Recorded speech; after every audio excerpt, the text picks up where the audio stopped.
আগামী বছর ইসরায়েলের সংসদ নির্বাচন। ইসরায়েলি রাজনৈতিক দলগুলো এরই মধ্যে প্রচারণা শুরু করেছে।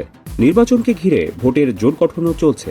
ক্ষমতাসীন লিকুদ পার্টির প্রধান নেতা প্রধানমন্ত্রী নেতানিয়াহু নির্বাচনে তিনিও অংশ নেবেন, কিন্তু সেভাবে নির্বাচনী প্রচারণা করতে পারছেন না তিনি, কারণ সপ্তাহে দুবার করে আদালতে হাজিরা দিতে হচ্ছে তাকে। হাজিরার আগে পরে আইনজীবীদের সাথেও বসতে হচ্ছে। এ কারণে নির্বাচনী প্রচারণা চালাতে জনগণের কাছে যেতে পারছেন না। যাবিনি বা কি করে? দেশ জুড়ে তার বিরুদ্ধে বিক্ষোভ চলছে। মানুষ তার পদত্যাগ চায়, ফিলিস্তিনের সাথে যুদ্ধের অবসান চায়। যুদ্ধবিরতি ভেঙে গাজায় আবার হামলা এবং আবার যুদ্ধ শুরু করায় প্রধানমন্ত্রী বেঞ্জামিন নেতানিয়াহুর বিরুদ্ধে বিক্ষোভে উত্তাল তেল আবিব, জেরুজালেম সহ ইসরায়েলের প্রতিটি প্রান্ত।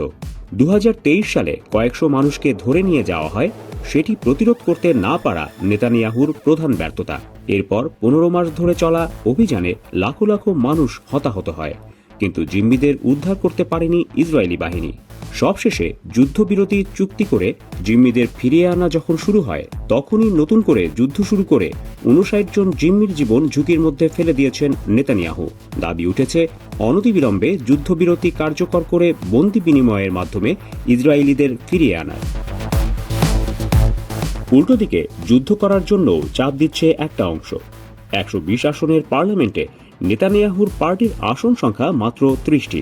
সরকার টিকিয়ে রাখতে কট্টর ডানপন্থী কয়েকটি দলের সমর্থন নিতে হয়েছে তাকে। যুদ্ধ বন্ধ করায় এই দলগুলোর কয়েকটি এরই মধ্যে সরকার থেকে সরে গেছে। সমর্থন প্রত্যাহারের হুমকি দিয়েছে অন্য কয়েকটি দল।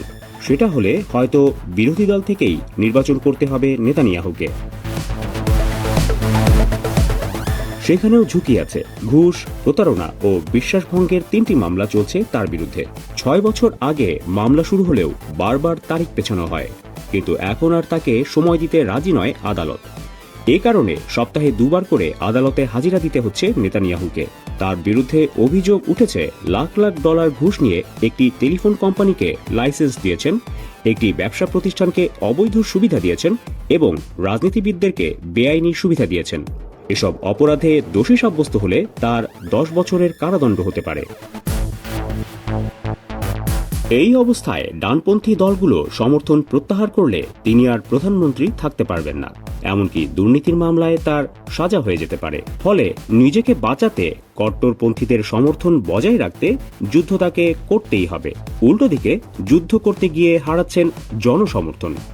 সব মিলিয়ে মারাত্মক এক গ্যাড়াকলে পড়েছেন নেতানিয়াহু।